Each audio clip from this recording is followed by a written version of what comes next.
할렐루야, 인도하심 시리즈 그 두 번째 시간입니다. 계속해서 출애굽기 말씀을 통해서 우리에게 어떻게 인도하시는지 함께 나누길 원합니다. 출애굽기 1장 8절에서 12절 말씀입니다. 요셉을 알지 못하는 새 왕이 일어나 애굽을 다스리더니 그가 그 백성에게 이르되 이 백성 이스라엘 자손이 우리보다 많고 강하도다. 자, 우리가 그들에게 대하여 지혜롭게 하자 두렵건대 그들이 더 많게 되면 전쟁이 일어날 때에 우리 대적과 합하여 우리와 싸우고 이 땅에서 나갈까 하노라 하고 감독들을 그들 위에 세우고 그들에게 무거운 짐을 지어 괴롭게 하여 그들에게 바로를 위하여 국고성 비돔과 리암셋을 건축하게 하니라. 그러나 학대를 받을수록 더욱 번성하여 퍼져 나가니 애굽 사람이 이스라엘 자손으로 말미암아 근심하더라. 아멘. 할렐루야. 여러분은 살아가며 무엇 때문에 근심하며 살아가십니까? 염려와 근심, 바로 이것은 우리 아버지 하나님께서 우리에게 주신 것이 아닙니다. 성경은 계속해서 우리에게 염려하지 말 것을 이야기하거든요. 하나님께로부터 오는 것이 아니에요. 염려 말입니다. 근심, 두려움, 염려, 이 모든 것들이 우리에게 오는 이유는 오늘 이스라엘이 애굽 안에서 성장하고 있었어요. 그 모습은 바로 바로와 애굽 사람들이 느꼈을 그 두려움을 통해서 우리는 우리 삶 가운데 어떻게 두려움이, 염려가, 근심이 찾아오게 되는지, 그리고 그것은 왜 하나님의 뜻과 하나님의 마음과는 전혀 다른 방향인지, 그래서 우리를 어떻게 인도하시는지 우리 함께 나누길 원합니다. 먼저 이스라엘 그 안에 그들은 하나님의 약속을 가지고 있었습니다. 그 약속은 하나님이 선택한 백성이었고 내가 너로 큰 민족을 이룰 것이라 라고 하는 그 축복의 말씀입니다. 앞날에 대한 이야기, 살아갈 이야기, 그들의 힘에 대한 이야기, 그 모든 것에 대한 약속을 아버지 하나님께서 이스라엘 백성에게 하여 주셨습니다. 그들은 그 약속을 품고 있죠. 그러나 그 약속을 품고 있지만 그 약속은 아직 이루어지지 않았습니다. 그래서 우리는 약속을 통하여 이미 받았지만 아직 이루어지지 않은 이미와 아직 그 중간 어디쯤 살아가고 있습니다. 이스라엘 백성도 마찬가지였습니다. 하나님께서 이미 그들에게, 아브라함에게, 이삭에게, 야곱에게 이미 약속하여 주셨습니다. 그런데 그 약속을 그들은 이미 가졌음에도 아직이라고 하는, 눈앞에 완성되어지지 않은 그 약속에 대한 그 길을 걸어가고 있죠. 성경은 우리에게 자꾸만 그 약속을 이야기하십니다. 놀라지 말 것을, 두려워하지 말 것을, 내가 너와 함께 있겠다 약속하신 그 하나님의 음성을 우리에게 자꾸만 들려주시는 것입니다. 그럼에도 불구하고 우리는 두려워합니다. 염려합니다. 하나님의 약속을 받은 이들도 두려워하고 염려합니다. 왜요? 눈앞에 보이는 것을, 이 땅에 있는 것을 밟고 살아가기 때문입니다. 그럼 두려움을 없애는 방법은 뭘까요? 강하게 하나님의 약속을 부여 붙잡는 것입니다. 하나님의 약속을 붙잡느냐, 눈에 보이는 걸 붙잡느냐, 아직이라고 하는 이 시간 안에 갇혀서, 아직이라고 하는 이 시간과 공간의 제한성 안에 갇혀버려서 아직을 붙잡고 있느냐, 아니면 이미 이루어주신 하나님의 성취를 바라보고 걸어가느냐, 바로 이것이에요. 혹 눈앞에 보여지는 조금의 육신의 어려움, 물질의 어려움, 환경의 어려움이 내게 닥쳐올지라도 여러분이 흔들리지 않을 수 있어요. 무엇 때문에? 이미 얻을 것이라고 하는 약속을 받았으니까 말입니다. 우리는 하나님 앞에 이미 우리에게 주신 구원과 영생과 영원한 하나님의 나라를 소유받은 그러한 자녀로 선택받았어요. 이미 하나님의 사랑은 우리에게 향하여 이루어져 있어요. 많은 사람들이 세상을 살아가며 근심합니다. 무엇 때문에 근심합니까? 외모 때문에 근심하기도 합니다. 누가복음 12장 7절에 보면요, 예수님께서 이러한 말씀을 합니다. 너희에게는 심지어 머리털까지도 다 세신 바 되었나니 두려워하지 말라. 너희는 많은 참새보다 더 귀하니라. 예수님께서 우리의 머리털까지도 이미 세신 바 되셨다. 하나님은 우린 머리털까지도. 그러니 뭐 때문에 걱정하지 말래요? 머리털 때문에 걱정하지 말라. 할렐루야. 걱정하지 마십시오. 외모 때문에 걱정하지 마세요. 환경 때문에 걱정하지 마세요. 하나님은 이미 머리털까지도 다 세셨고 우리를 저기 하늘에 날아다니는 참새보다 더 귀하게, 그런데 심지어 그 참새들도 먹이고 입히시고 있다는 사실이에요. 할렐루야. 이미 약속을 받았다는 거예요. 그러니 육신의 것들로 인해서 걱정하지 말고 염려하지 말라는 거예요. 그런데 무엇 때문에 걱정하는 사람들이 등장합니까? 누가복음 12장 16절 이하에 보면 한 부자에 대한 비유로 예수님께서 이야기하는 걸 봅니다. 또 비유로 그들에게 말하여 이르시되 한 부자가 그 밭에 소출이 풍성함에 심중에 생각하여 이르되 내가 곡식 쌓아둘 곳이 없으니 어찌할까 하고. 부자가 곡식이 늘어났어요. 여러분 원래 무엇을 걱정해야 됩니까? 곡식이 없으면 어떡하지를 걱정해야 돼요. 그런데 그 걱정을 뛰어넘어서 곡식이 많아졌어요.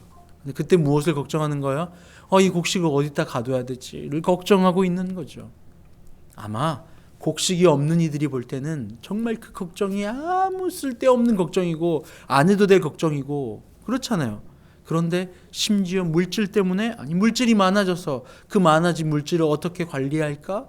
어디에 저장할까라고 하는 고민과 걱정을 더 하게 되는 걸 봅니다. 여러분 우리의 걱정은요, 염려는요 주로 어떤 것이냐면 우리의 욕망의 크기와 걱정의 크기는 똑같이 갑니다.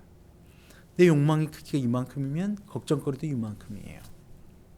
초등학교 아이들에게 너의 걱정이 뭐냐라고 하면 학교, 시험 이 정도 수준이에요.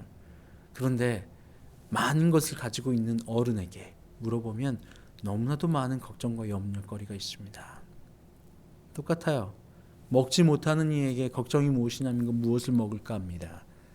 그런데 오늘 그 부자처럼 무엇이 걱정이냐라고 하면 너무 많아가지고 어디다 쌓아놔야 될지 모르겠어요 라고 하는 걱정.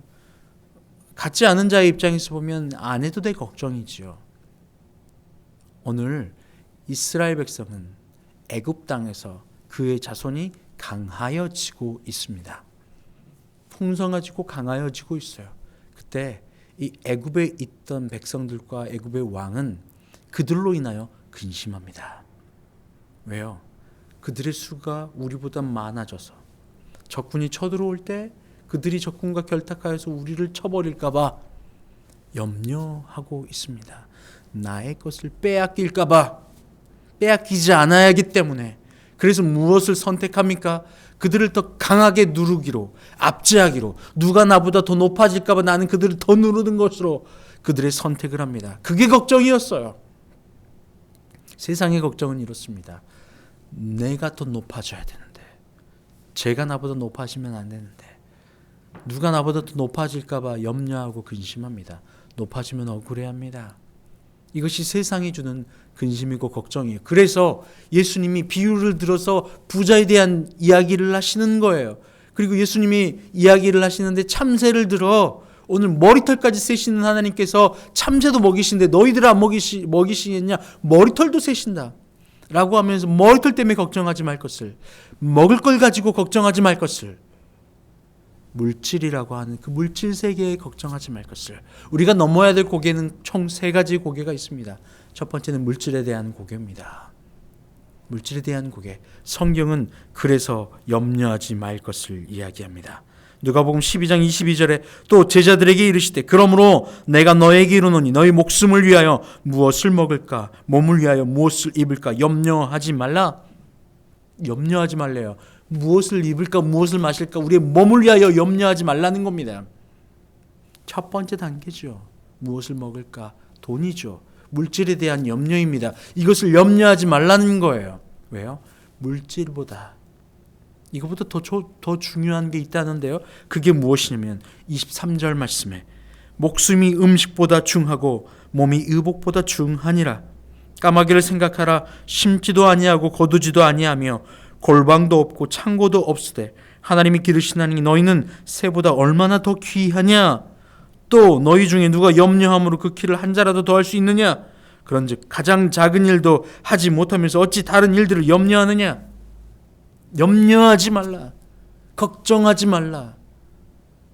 오늘 바로 왕은 염려하고 근심하고 두려워해서 이스라엘 백성들을 더 압제하고 더 강하게 누릅니다.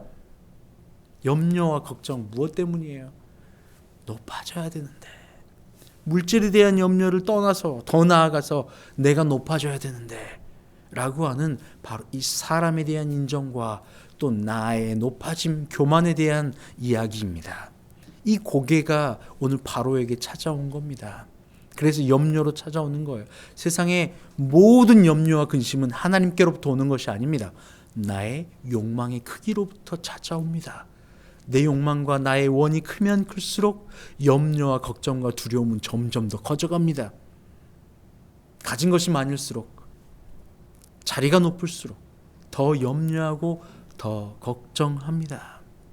이것이 세상의 이치입니다. 하나님의 이치가 아니에요. 하나님은 무엇을 이야기하십니까? 두려워하지 말라. 염려하지 말라.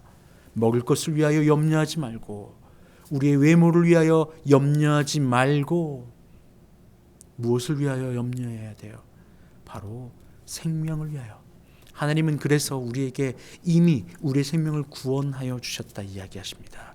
우리가 다 알고 있으면 뭐예요? 지금 이 순간 두렵지 않아요. 염려하지 않아요. 이기실 하나님을 우리가 믿기 때문에, 그래서 우리는 무엇을 해야 됩니까? 누가복음 12장 8절과 9절은 이렇게 이야기합니다. 내가 또한 너에게 말하노니 누구든지 사람 앞에서 나를 시인하면 인자도 하나님의 사자들 앞에서 그를 시인할 것이요 사람 앞에서 나를 부인하는 자는 하나님의 사자들 앞에서 부인을 당하리라. 하나님을 인정하는 거예요. 모든 순간에, 사람들 앞에서도, 어느 순간에도 하나님을 인정하는 거예요. 하나님이 나의 아버지라, 하나님이 나의 구주라. 이것이 믿음이지요. 하나님이 나의 아버지 되시면요, 무엇을 먹을까, 무엇을 입을까 염려하지 않아도 돼요. 우리의 키가 한 자라도 더 늘어날까 걱정하지 않아도 돼요. 머리털까지 세시는 하나님 앞에 머리털로 걱정하지 않아도 돼요. 우리의 모든 출입을 알고 계시는 하나님, 그분 앞에 우리가 걱정하지 않아도 된다는 사실입니다. 우리의 호흡도, 우리의 머리털까지도 세시는 아버지 하나님 앞에 우리가 두려워할 필요 없어요. 왜냐하면 그분이 우리를 통치하시기 때문에, 우리가 그분을 나의 아버지로 인정할 때 말입니다. 할렐루야. 그러니 무엇을 걱정합니까? 우리의 미래가 정해졌는데, 이미 다 알고 있는데, 이미 얻었는데 눈앞에 아직 안 왔다고 걱정합니까? 마치 이스라엘처럼, 마치 바로처럼, 마치 세상에 하나님 없이 살아가는 사람들처럼. 그래서 예수님은 우리에게 자꾸만 이야기하는 겁니다. 걱정하지 말라. 염려하지 말라. 아무것도 두려워하지 말라. 내가 너와 함께 한다. 할렐루야. 우리가 아버지 하나님 인정해 드리길 원합니다. 그때 하나님이 우리와 함께 하십니다. 함께 기도합니다. 하나님 감사합니다. 아버지 하나님을 나의 아버지로 고백하고 외쳐 부릅니다. 하나님, 우리가 염려하지 않고 걱정하지 않게 하여 주옵소서. 세상 사람들과 똑같이, 애굽의 바로왕과 똑같이 염려하여 근심하지 않게 하여 주옵소서. 감사함이 예수님의 이름으로 기도합니다. 아멘. 이제는 우리 주님 예수 그리스도의 은혜와 아버지 하나님의 크신 사랑하심과 성령의 교통하심이 이 시간 아무것도 염려하지 않고 두려워하지 않으며 아버지 하나님을 나의 구주로 고백하는 주님의 모든 백성들 위해 이제부터 영원토록 함께 하시기를 간절히 축원하옵나이다. 아멘.